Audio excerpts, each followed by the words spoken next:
Assalamualaikum warahmatullahi wabarakatuh. Perkenalkan, nama saya Farhadia Tantri dengan NIM P101211197 dari kelas C Kesmas angkatan 2021. Baik, kita masuk di slide yang pertama, di mana di sini ada beberapa jenis penyakit. Nah, yang pertama itu adalah penyakit kolera. Jadi, penyakit kolera ini disebabkan oleh bakteri yang bernama Vibrio cholerae. Jadi, bakteri ini biasanya itu hidup di perairan seperti sungai ataupun sumur. Cara penularannya sendiri itu melalui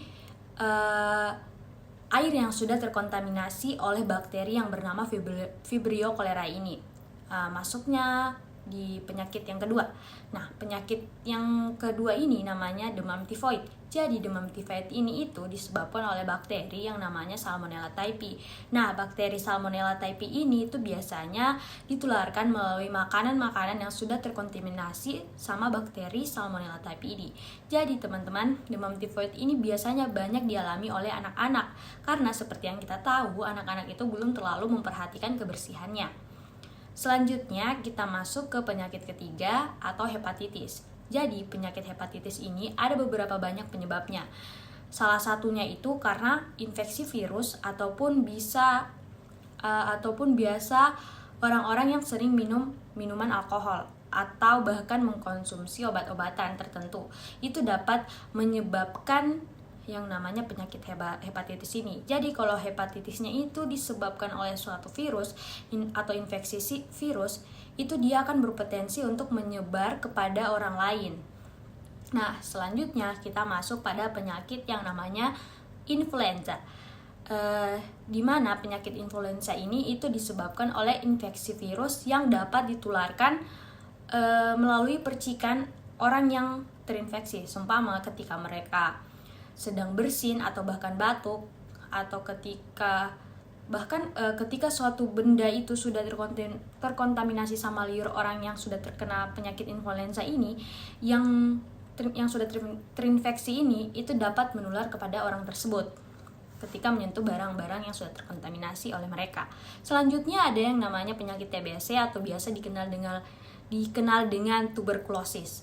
Nah, penyakit yang disebabkan oleh bakteri Mycobacterium tuberculosis ini biasa itu disebarkan atau menyebar melalui udara. Tapi penyebaran melalui udara itu tidak segampang itu karena biasanya itu harus membutuhkan jarak yang dekat dan lama kepada penderita penyakit TBC ini. Jadi dia tidak langsung tertular, tetapi ketika kita berada di dekat orang yang terkena TBC ini cukup lama dan dengan jarak yang dekat, itu bisa menjadi salah satu faktor kita dapat tertular.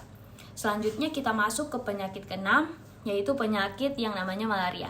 Seperti yang sudah kebanyakan orang tahu, bahwa malaria itu ditularkan oleh nyamuk yang namanya nyamuk Anopheles, yang nyamuk Anophilesnya ini membawa suatu parasit yang namanya Plasmodium. Jadi ketika nyamuk Anopheles ini menggigit yang sudah membawa parasit Plasmodium ini, nyamuk tersebut itu akan menyebabkan menyebarnya suatu parasit Plasmodium ini sehingga dapat menimbulkan yang namanya penyakit malaria. Selanjutnya ada penyakit tetanus. Nah, penyakit tetanus ini disebabkan oleh bakteri yang namanya Clostridium tetani. Jadi bakteri ini tuh biasanya bertahan hidup di luar tubuh manusia seperti kotoran atau bahkan di tanah. Jadi kalau kita sentuh makanan atau kotoran-kotoran hewan yang sudah terinfeksi oleh bakteri Clostridium tetani ini, maka akan lebih beresiko untuk terkena penyakit tetanus. Kita masuk pada slide selanjutnya. Di sini ada siklus malnutrisi yang berhubungan dengan infeksi nutrisi yang buruk. Jadi hal itu dapat mengakibatkan penurunan berat badan, pengecilan otot, kelemahan, dan juga defisiensi nutrisi. Jadi ketika nutrisi seseorang yang mengkonsumsi itu buruk, maka berat badannya itu juga akan menurun. Nah, kalau sudah berat badannya menurun, maka tubuhnya itu juga akan menjadi lemah. Jadi kalau tubuh seseorang itu menjadi lemah, maka imun tubuhnya itu akan menjadi lemah juga. Imun tubuhnya sudah lemah, maka ia lebih mudah rentan terkena suatu penyakit atau terinfeksi. Jadi, ketika seseorang itu sudah terkena infeksi, maka nutrisi yang seharusnya digunakan sebagai pembentukan suatu energi harus dialihkan untuk menyembuhkan infeksi tadi. Jadi jika nutrisi yang mereka konsumsi itu kurang, maka bisa menyebabkan infeksi tadi tidak sembuh dan seseorang tersebut akan mengalami yang namanya nutrisi atau efisiensi nutrisi. Jadi memang nutrisi yang baik itu akan meningkatkan suatu kekebalan tubuh pada seseorang.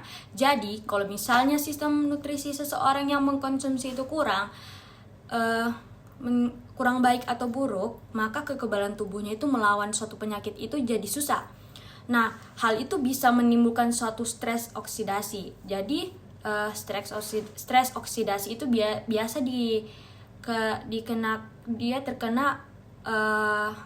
dikenakan tubuhnya seseorang itu kurang mengkonsumsi vitamin C ataupun vitamin D. Jadi kalau mengalami malnutrisi, resiko itu terkena stres oksidasi tersebut bisa lebih tinggi. Nah, selanjutnya meningkatnya kerentanan terhadap infeksi seperti flu, tuberkulosis, replikasi HIV itu dapat mempercepat perkembangan penyakit dan meningkatkan morbiditas. Jadi ketika seseorang mengalami yang namanya malnutrisi itu bisa membuat imun tubuh seseorang menjadi lemah, seperti yang saya jelaskan tadi. Jadi lebih rentan terkena suatu penyakit atau terinfeksi. Kemudian kalau semisal seseorang itu juga mengalami malnutrisi, itu penyembuhan terhadap suatu penyakit itu akan semakin susah. Penyakit itu akan lebih cepat berkembang, bahkan angka kesakitan itu atau morbiditas itu pasti akan meningkat. Hal itu akan meningkatkan kebutuhan nutrisi, pengurangan asupan makanan, dan juga peningkatan kehilangan. Jadi kalau seseorang itu mengalami malnutrisi, orang itu akan mengalami yang namanya infeksi tubuh. Seseorang itu lebih membutuhkan energi 2 kali lebih besar karena nutrisi yang digunakan itu untuk pembentukan suatu energi tadi dan juga dibagi menjadi penyembuhan infeksi tadi. Seperti itu. Baik, masuk pada slide selanjutnya. Jadi di sini ada hubungan antara nutrisi dan juga infeksi. Nah, yang pertama itu makanan berlebihan dan infeksi. Nah, misalnya kalau ada orang yang makanannya banyak, itu belum tentu orang tersebut sehat, bahkan bernutrisi. Yang nutrisinya itu cukup, itu biasa karena makanannya yang sehat. Nah, itu adalah makanan yang bermanfaat bagi tubuh seseorang. Tapi ada juga yang menghasilkan energi. Contohnya itu kalau glukosa atau gula itu dibutuhkan oleh tubuh, tapi kalau glukosa itu dikonsumsi dengan banyak atau bahkan berlebihan, itu dapat menyebabkan suatu penyakit yang namanya diabetes. Nah, kalau seseorang itu sudah terkena penyakit diabetes atau bahkan terkena infeksi tersebut, itu bahkan jauh lebih mudah untuk terinfeksi dalam tubuh atau di luar tubuh. Selanjutnya ada nutrisi pasien dengan defisiensi imun yang parah. Jadi ini merupakan di mana kondisi seseorang tersebut sudah sangat sulit untuk melawan penyakit, apalagi penyakitnya yang sudah terinfeksi ataupun terinfeksi oleh bakteri. Jadi kalau seseorang mengalami malnutrisi, maka tubuhnya itu akan sulit untuk melawan penyakit. Nah, selanjutnya ada malnutrisi dengan penyakit menular. Jadi seperti yang sudah saya jelaskan tadi, bahwa seseorang yang mengalami malnutrisi itu nutrisinya itu tidak baik. Jadi dengan begitu kekebalan tubuhnya juga tidak baik. Jadi kalau ada penyakit menular berada di sekitar orang-orang yang malnutrisi, maka mereka akan lebih berisiko untuk tertular suatu penyakit. Contohnya pada saat kejadian bencana kemarin. Jadi ketika di suatu daerah tersebut pasti akan mengalami krisis makanan. Nah, makanannya terbatas. Jadi orang-orang di tempat bencana itu terkadang mereka akan mengalami yang namanya malnutrisi, sehingga lebih mudah terkena suatu penyakit, apalagi penyakit menular. Selanjutnya, ini ada efek nutrisi pada munculnya infeksi. Jadi memang seseorang itu baik jika kekebalan tubuhnya juga itu baik, karena ketika kekebalan tubuhnya itu baik, maka tubuh mereka itu akan menghalau penyakit atau bahkan infeksi. Nah, selanjutnya ada efek nutrisi pada sistem kekebalan tubuh. Jadi ketika nutrisi seseorang itu baik, seperti yang saya jelaskan tadi, kemunculan infeksi itu dapat tertunda atau bahkan tidak sama sekali. Karena kekebalan tubuhnya yang sedang baik, sehingga penting untuk menjaga yang namanya kekebalan tubuh dengan selalu mengkonsumsi nutrisi yang baik dan bermanfaat bagi tubuh. baik masuk pada slide selanjutnya, yang dimana interaksi antara malnutrisi dan infeksi. Nah, asupan gizi kurang atau yang biasa disebut malnutrisi ini merupakan keadaan di mana terjadinya kekurangan atau bahkan kelebihan asupan energi seperti protein, zat gizi lainnya. Karena perubahan dari kebiasaan makan atau pola makan yang tidak baik itu dapat menyebabkan malnutrisi. Jadi, secara umum kondisi ini terbagi dalam dua bentuk. Yang pertama itu sedikit nutrisi atau kurang gizi, atau terlalu banyak nutrisi itu overnutrition yang bisa dapat menyebabkan obesitas. Nah, adapun yang namanya malabsorpsi, yang dimana malabsorpsi ini merupakan kumpulan gejala yang biasa itu disebabkan oleh gangguan penyerapan pada satu atau beberapa nutrisi di usus halus. Jadi, kondisinya itu dapat disebabkan oleh beberapa hal, salah satunya adalah peradangan pada usus.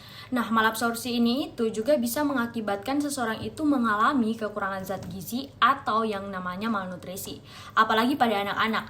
Bahkan itu dapat mempengaruhi tumbuh dan juga kembangnya anak-anak, karena malabsorpsi itu yang biasa disebut sindrom malabsorpsi itu dapat menyebabkan yang namanya stunting atau tinggi badan anak lebih rendah. Tinggi badan anak lebih rendah dibanding anak-anak usianya, atau bisa bahkan menyebabkan yang namanya gizi buruk, yang dimana itu merupakan berat badan anak itu sangat rendah. Tentu hal-hal tersebut harus melakukan yang namanya peningkatan metabolisme. Cara sederhana, yang paling sederhana itu adalah dengan meminum banyak air putih, namun masih banyak cara lainnya. Selanjutnya ada infeksi, yang dimana infeksi itu kan merupakan kondisi di mana adanya mikroorganisme atau benda yang masuk ke dalam tubuh yang dapat menimbulkan penyakit tertentu. Itu terjadi karena perlindungan atau penghalang itu terganggu. Jadi pada saat itu fungsi kekebalan tubuh itu terganggu karena kurangnya nutrisi, yang dapat mengakibatkan mudahnya masuk mikroorganisme atau benda asing seperti yang saya jelaskan di awal-awal tadi. Ketika imun seseorang itu lemah, bakteri atau virus ini akan lebih mudah masuk di dalam tubuh karena ya imunnya sedang tidak baik atau terganggu, sehingga mikroorganisme lebih mudah masuk.